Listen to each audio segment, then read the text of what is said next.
Audio Jungle.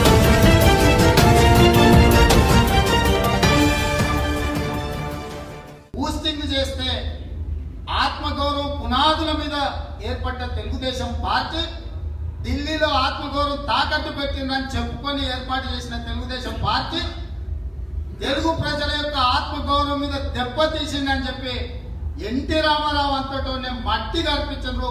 కల్వకుర్తిలో స్వయంగా NT రామారావునే ఓడించిందంటే Telangana సమాజం ఎంత చైతన్యవంతమైందో ఆలోచన చేయండి.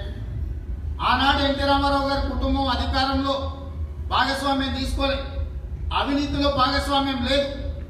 కానీ ఒకటి వారి అహంభావంగా ప్రవర్తిస్తున్నారని ప్రజలు అనుకున్నారు. ఆ అహంభావానికి గుణపాఠం చెప్పాలనుకుని తెలుగుదేశం పార్టీని ఓడించడం కాదు, ఎన్టీ రామారావు గారిని స్వయంగా ఓడించారు.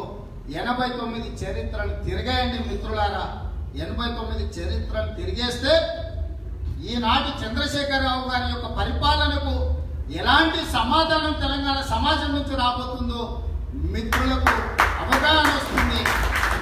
అదేవిధంగా 2004 99లో చంద్రబాబు నాయుడు గారు తిరిగి ముఖ్యమంత్రి అయిన తర్వాత ఈ ప్రపంచాన్ని అంతా మార్చేయాలి, సమూలంగా సర్దిద్దాలి, ఈ వ్యవస్థలన్నిటిని కూడా సర్దిద్దే బాధ్యత నా మీదనే ఉందని చెప్పి ప్రజలతో సంబంధాలు తగ్గించే టెక్నాలజీ వైపు ఎక్కువగా పోయింది.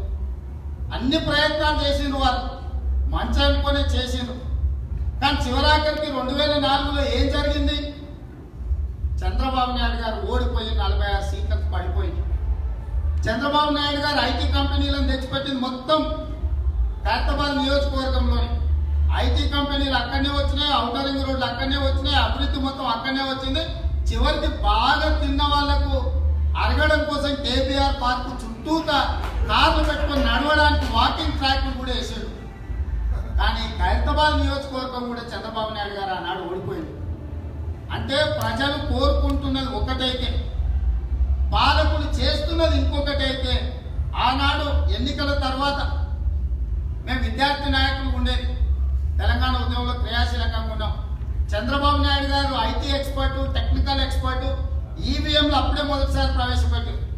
అన్ని చంద్రబాబు నాయుడు గారి దగ్గర బటన్లు ఉన్నాయంటే అన్ని మార్చేస్తాడంట అని అప్పుడు ఎన్నికల నుంచి రిజల్ట్ మధ్యలో ఏదైతే గ్యాప్ ఉండేనో అందరు చర్చించుకున్నారు. చంద్రబాబు నాయుడు గారిని కొట్టేటోళ్ళే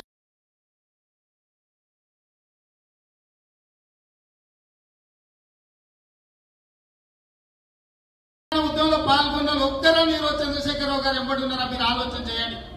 ఉద్యమకారుల కుటుంబాలు ఉన్నాయా, లేకపోతే అమరవీరుల కుటుంబాలు ఉన్నాయా, లేకపోతే ఎన్ఆర్ఐలు ఉన్నారా, లేకపోతే తెలంగాణ సమాజంలో త్యాగాలు చేసిన దళితులు, గిరిజనులు, మైనారిటీలు, బడుగు బలైన వర్గాలు ఎవరైనా ఈరోజు చంద్రశేఖరరావు గారు ఎంబడి ఉన్నారా? మీరు ఒక్కసారి ఆలోచన చేయండి.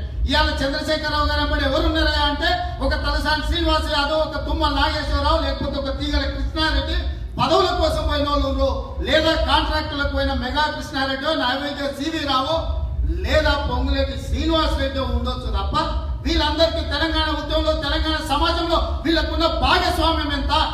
ఒకవేళ వీళ్ళు చెబితే వినవాళ్ళు ఎంతమందో ఒక్కసారి ఆలోచన చేయండి.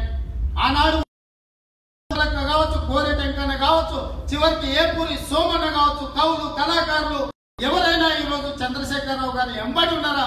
మీరు ఆలోచన చేయండి. ఏంటండి, వీడియో నచ్చిందా? అయితే ఓ లైక్ వేసుకోండి, లేదంటే ఓ కామెంట్ చేయండి. ఎప్పటికప్పుడు మా వీడియోస్ చూడాలంటే సబ్స్క్రైబ్ చేసుకోండి.